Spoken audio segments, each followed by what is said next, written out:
What's going on, y'all? 27 Squared back with another video for you guys. This time I did a install recently on the Stinger Off-Road Heigh10 touchscreen stereo replacement for my 2016 Jeep Wrangler JK. I'm not doing an install video, I'm doing an after install video. So going over you kind of things I figured out throughout the process that might be helpful to you guys that might look up an install video on YouTube. There was certain things I came across that I didn't see addressed in the videos that I did. So I'm gonna go over that with you guys, and let's take a look at the install. All right, so here's the installed head unit. Just from reference, I'm filming from the back because get you a better angle. So 10-inch touchscreen. I also installed a front-facing and rear-facing camera. That did add a little complexity to the install. Overall, I really do like the way that it looks, the upgrade on it. Apple Carplay, it does work. This is going to be point one that I point out. So when you do your install, you replace your cigarette lighter with two USB plugs, and the cords feed from that plug into your unit. I only connected one USB plug because my rear or my dash cam there is routed into the back of the stereo and uses one of the USB plugs, so that way it triggers to turn on and off with my car. So that took up one of the USB spots, so that second one is not usable. Now, this is a point that I didn't find outlined in the video that I watched for the install from Stinger Off-Road directly. There was also some other ones I checked out for reference. Only one of the two USB plugs in the back of the actual unit works for your Apple CarPlay or Android CarPlay. The top one, the top in-point place in the back of the actual stereo, in the back side, that's the one that works. So I didn't know that at first, and I kept having my phone plugged in here and CarPlay was not displaying. So on your home screen, the icons light up as they're accessible. You know, the ones that you have access to are lit up. So it wasn't showing, and I was like, okay, is there a dongle, or did I not connect one of the harness cords, whatever. Figured out that the plug that I had down at the bottom that was actually connected to the back was in the wrong spot in the back. I needed to move it to the correct spot, and then our CarPlay came on and now works perfectly fine. As you'll see, click into it, get all of your normal menus you would on any other device that supports CarPlay. You have all of your apps. You can go ahead and you can adjust these, whatever. So it does show all of your information there. So that's the first thing. Apple CarPlay, just know that it does only connect if you connect both USBs in the back. You can just mess around with connecting it to the right one up front here and it'll work. But since I was only using one, I had to make sure it was connected appropriately in the back of the screen. So we're all good now on that. All right, next thing, as I mentioned, I did do cameras. So I did a front and rear facing camera. Those were not super fun to install. That's my rear one. My tailgate's open, so it's facing in an awkward direction. That's not the back of my vehicle, but that's your rear facing, and then you can go ahead and click between. You have the option to put up 4 different cameras. So they do, the rear one does trigger. If you go into reverse, it will turn on. If I'm out of the menu, well, I guess probably only if my car is on, but it does trigger the rear one. I tried it earlier. So cameras work. You do have, let's see here, Bluetooth audio and phone do light up. Those are accessible, but since I'm using CarPlay is the one that currently works. I do have an HDMI cord in my glove box. You can connect HDMI. I have noticed that trying to use stream movies from Apple Movies on my phone, it says they're not available to view on this device. I got to look into that a little bit further and see if there's a reason that it won't let me stream those. The HDMI did work as far as my phone showed up on the screen, but for whatever reason, that portion didn't work. So let's see here. You got a nice knob here for your volume. Sound is really good.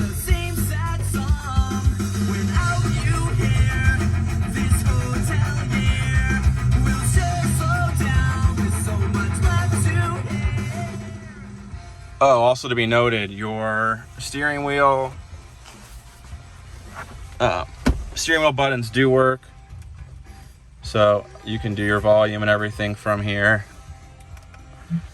Change, song. So that integration from steering wheel does work. The voice button, if you have that up there, will turn on Siri if you click it. So that's all good. So yeah, overall good. The main thing is just knowing about your CarPlay, using the correct plug. The HDMI, you want to make sure you plug that in the back when you do the install. Make sure any accessories, cameras and stuff you have plugged in when you do the install ahead of time, because installing this takes a lot of time. There's a lot of harnesses. It was a lot of work to get all the pieces in there. There's not a lot of room in the behind the receiver, the head unit, so you kind of have to finagle getting everything behind your vents. I used some space in the glove box to have some of the other cords hidden there. It does come with microphone as well. The microphone's up in the pillar there. I just ran it through everything. Again, you'll see all that in an install video. And then the rear camera. So I did the package that came with the free camera. Now, another thing to know, the free camera that comes with the kit will not work out of the box with a Jeep Wrangler. You can utilize it for a different camera. So I also ordered a front-facing camera here. That one I bought, and the one that came free with the package doesn't have the Jeep mount, doesn't have the rear tire mount that you need in order to hook it up here. It came with a license plate mount, which you might be able to figure out with Jeep, but our license plate mounts are weird. So just know, if you order the free one, does not come with the mount you need for the rear tire. I ordered the front-facing camera with the mount, and then used the mount for the free camera that came with the kit, and then mounted the front-facing camera as well. You have to take apart all these panels and everything to get this camera fed in. They say that this thing's fully plug and play, which, okay, yeah, you could connect a bunch of harnesses. In that aspect, it's plug and play, but you do have to have some knowledge of what you're doing. I did have to splice some wires and stuff to get power to both the front and rear facing camera. So there is some stuff you'll have to do on your own.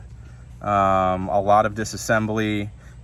If you're doing the front facing camera, at least on the Jeep Wrangler, if you have a manual transmission like mine, you have to take apart this wheel well and everything to be able to get access to a grommet that's under here that goes into the inside of the vehicle. Now, the problem I ran into is the install videos I watched, they're like, just disconnect these couple tabs, this fender well will come out.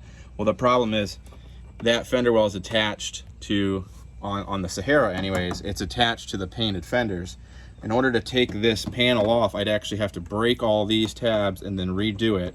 So I didn't want to do that. So I did take these apart.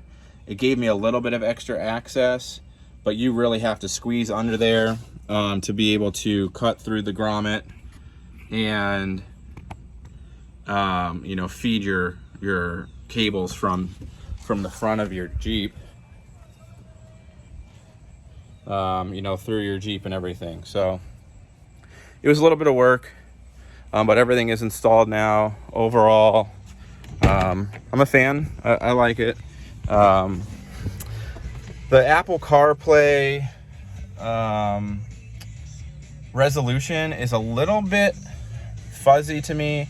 I've seen online that part of it is if you've got too long of a cord.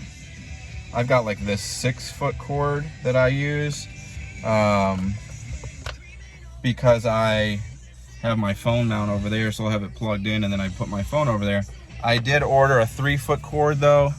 I'm gonna see if that helps at all with making it so the screen isn't as, it's just a little bit, it's a little bit faded or blurry, but I did hear that it's part of, if your cord is too long, it's just that signal transferring. So it's obviously a much larger screen and format than a normal CarPlay, you know, like 9:16 screen. So we'll see if that makes any difference. Otherwise, yeah, install took several hours for me. I mean, that was doing front and rear camera again. That took some time, just being able to get the front camera installed, getting the cords from the engine bay through the grommet into the interior of my glove box. That was the hardest part, honestly. With having the manual transmission, getting it into the body, there's only like one access point really, so that was kind of tough. Make sure you wire in your power. So there's an accessory power in the rear of the Jeep where you'll connect your rear view camera. If you do a front camera, when you connect your wireless harness for the rear view camera, there's a wireless box that's going to go up actually behind the head unit. And one of the tethers, one of the harnesses, I guess, for the camera, there are 2 cords, a red and a black accessory power cord. They've got weird attachments, like a plug attachment on them, but I didn't have anything to plug into those, so I just stripped the wire. I connected the front camera to that accessory power, and then also the wireless harness for the rear camera to that same one. So just make sure you get all of that hooked up appropriately. There's a lot of stuff that goes behind the unit on this, so just know fitting everything in there is going to take some time. But if you have any questions about the install process, feel free to leave a comment on this video. Be more than happy to answer any questions you might have just about the overall process. Again, plenty of good install video step-by-step online. Stinger has one, just watch theirs. But just know there's going to be little things you're going to come across that you might not be aware of, you know, in the initial video. So overall, it was worth the upgrade. My other stereo was 7 years old at this point and was starting to kind of fizzle out on me. So, and I really wanted cameras at this point. I was going to need to take apart my stereo to install cameras anyways, so it was worth just doing it all at once. So hope you like the video. Hope it helps answer at least some questions. Again, leave any comments if you have anything you're unsure about during the install process, and I'll try my best to comment. Thanks for watching, y'all.